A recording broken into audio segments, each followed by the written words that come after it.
Pandemic we are responding but to target civilian population it's extremely unfortunate Minister the Indian Armed Forces say that altogether 9 sites have been targeted that they haven't hit any Pakistani military facilities these are terrorist camps that they are hitting we. Make it very clear there are no terrorist camps in Pakistan. Pakistan is a victim of terrorism. We are fighting the terrorists in our western region on our western borders. We are the frontline state against terrorism. We have laid down 90,000 lives in this war against terrorism.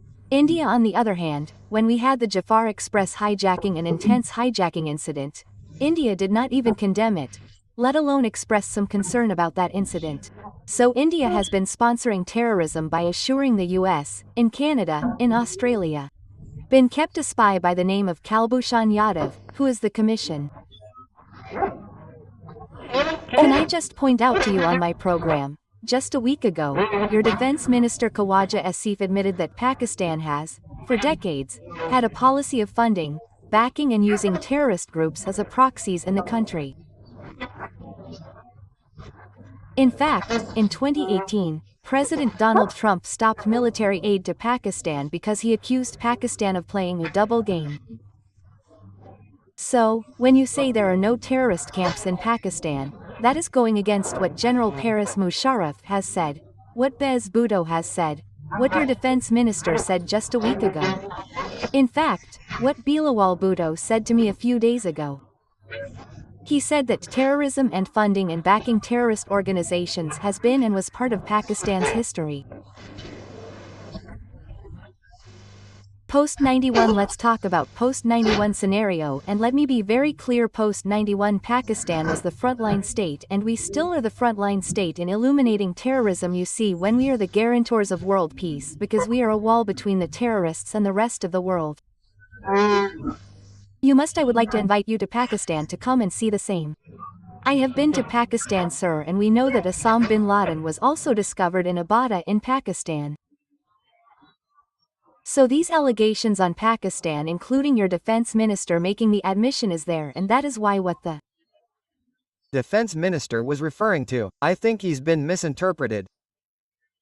You see there was a Soviet invasion back in the 80s and obviously we were countering the Soviet invasion at that point in time that's part of history and we were allies of the US. So post 9/11 the scenario changed completely and Pakistan made a lot of sacrifices. Pakistan is still laying down lives against terrorists. Even today in Balochistan there was a terrorist attack. We lost many soldiers. So you see Pakistani politicians, Pakistani soldiers, Pakistani officers, Pakistani military, Pakistani police they have been giving numerous sacrifices. So there is no question at all of having terrorist camps in Pakistan. Well contradicts Western intelligence, you know the State Department. There are many but I just want to focus you on this particular incident. So how will Pakistan now respond? You see, let me just conclude the previous argument by saying that when we captured this wanted terrorist on the Afghan border, President Trump in the State of the Union address actually appreciated Pakistan's efforts in the war against terrorism. And how Pakistan is dealing with these terrorists. How are we capturing them? How are we going after them? How are they being eliminated? So a few years ago, Pakistan was on a grey list of state sponsoring of terrorism, just a few years ago, so I know you want to take this back to the 1980s. But the point is that this is something that Pakistan has long been accused of and that is why India has pointed the finger of blame on Pakistan. India should have put its own house in order. You see after the intense hijacking of the Jafar Express, we had terrorists appearing on Indian media giving interviews. The Balochistan Liberation Army which is the terrorist organization. We had images from the mobile phones of the terrorists being shown on the Indian media. Pakistani media did not have those images. So you see the fight that we are fighting is not only for us it's for the rest of the world. As far as the current situation is going on, we are responding we shut down as per initial reports we shut down to Indian planes and obviously indecorous provocateurs.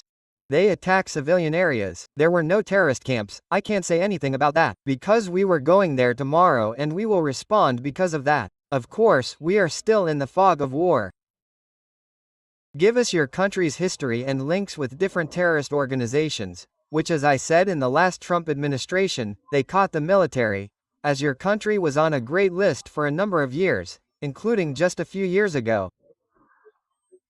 Osama bin Laden was discovered near a military base in Pakistan, in quite an affluent area. U.S. Navy SEAL Special Forces conducted that operation without telling Pakistan, who were they at the time working with them in the war in Afghanistan, because they could not trust the Pakistani defense and intelligence and military establishment, and so because of Pakistan's reputation in this area.